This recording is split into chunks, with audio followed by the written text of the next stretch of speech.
بسم اللہ الرحمن الرحیم۔ حضرت ابوبکر صدیق رضی اللہ تعالیٰ عنہ نے خلیفہ بننے کے بعد جو سب سے پہلا خطبہ ارشاد فرمایا، وہ اگرچہ اپنے الفاظ کے لحاظ سے، اپنی عبارت کے لحاظ سے انتہائی مختصر ہے، چند جملوں کے اوپر مشتمل ہے، لیکن اس کے معانی، اس کے مفہوم کے اندر اتنی وسعت ہے کہ وہ اسلام کے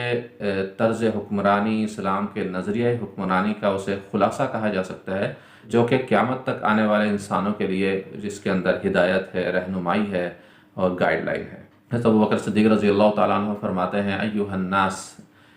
انی قد ولیت علیکم ولست بخیرکم، اے لوگوں، مجھے تمہارے اوپر حاکم بنایا گیا ہے جبکہ میں تم میں سب سے بہتر نہیں ہوں۔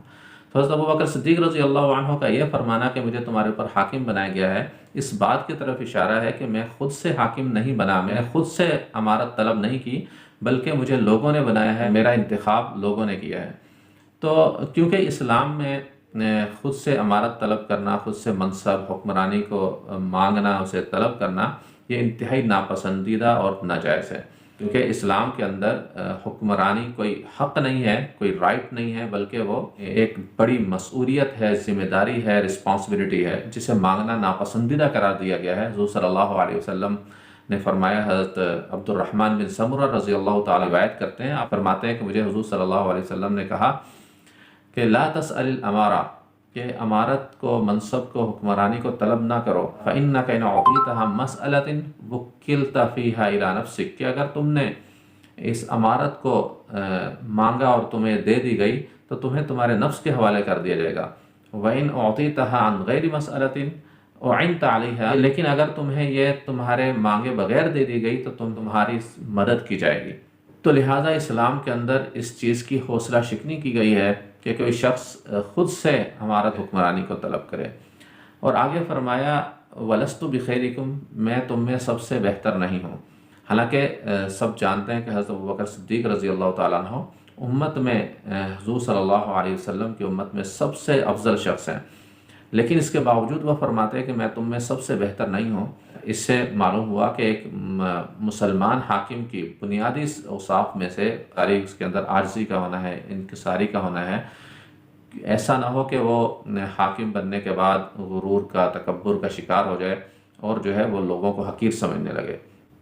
اور آگے فرمایا کہ وَإِنْ أَحْسَنْتُ فَأَعِنُونِي وَإِنْ أَسَأْتُ فَقَوِّمُونِي، کہ اگر میں اچھا کام کروں تو میرا ساتھ دینا، میری مدد کرنا، اور اگر میں برا کام کروں تو میری اصلاح کرنا۔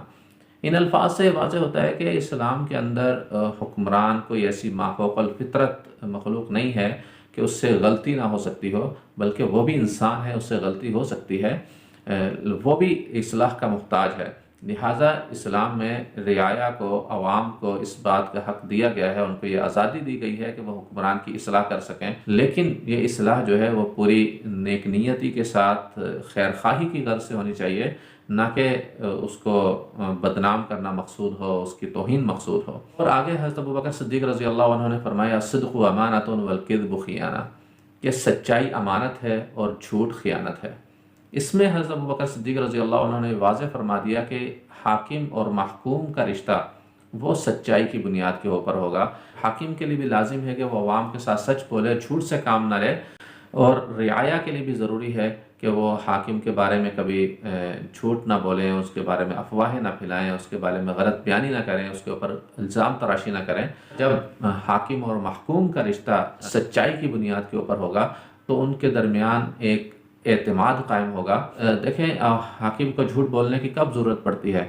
جب وہ وطن کے ساتھ، قوم کے ساتھ خیانت کرتا ہے، کرپشن کرتا ہے، تو اسے اس وقت جھوٹ بولنے کی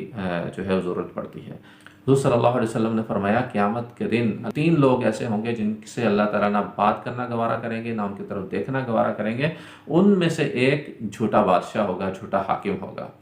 اور آگے فرمایا وَالضَّعِيفُ فِيكُمْ قَوِيٌّ عِنْدِي حَتَّى أُرْجِعَ الْحَقَّ إِلَيْهِ وَالْقَوِيُّ فِيكُمْ ضَعِيفٌ عِنْدِي حَتَّى آخُذَ الْحَقَّ مِنْهُ،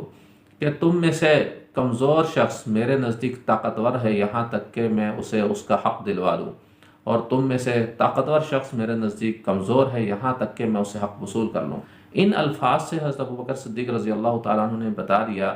کہ مسلمان حاکم کی بنیادی ذمہ داریوں میں سے ایک انتہائی اہم ذمہ داری وہ انصاف قائم کرنا ہے، عدل کا قیام ہے۔ اس کی یہ ذمہ داری ہے کہ وہ اسلامی ریاست کے اندر انصاف کے حصول کو ممکن بنائے، اسے آسان تر بنائے،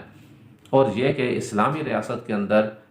جو ہے چاہے کوئی بڑا ہو، چھوٹا ہو، امیر ہو، غریب ہو، طاقتور ہو، کمزور ہو، سب لوگ جو ہے وہ قانون کے سامنے برابر ہیں، قانون کی نظر کے اندر برابر ہیں۔ کسی کو اس بات کی اجازت نہیں دی جا سکتی کہ وہ کسی کے اوپر ظلم کرے، کسی کے ساتھ زیادتی کرے۔ اور آگے حضرت ابوبکر صدیق رضی اللہ تعالیٰ عنہ نے فرمایا اطیعونی ما اطعت اللہ ورسولہ فإن عصیت اللہ ورسولہ فلا طاعت لی علیکم، کہ تم میری اطاعت کرو جب تک میں اللہ اور اس کے رسول کی اطاعت کرتا رہوں، اور اگر میں نے اللہ تعالیٰ کی اور اس کے رسول کی نافرمانی کی تو تمہارے اوپر میری کوئی اطاعت نہیں۔ اس میں حضرت ابوبکر صدیق رضی اللہ تعالیٰ نے بتا دیا کہ مسلمان حاکم اللہ اور اس کے رسول کے احکامات کا پابند ہوگا، اور اسلامی ریاست کا جو سپریم لا ہے وہ قرآن و سنت ہوگا، اس کا دستور قرآن و سنت کے تابع ہوگا۔ مسلمان حاکم کے لیے اس بات کی اجازت نہیں ہے کہ وہ قرآن و سنت سے ہٹ کر کوئی قانون سازی کرے، کوئی پالیسی بنائے،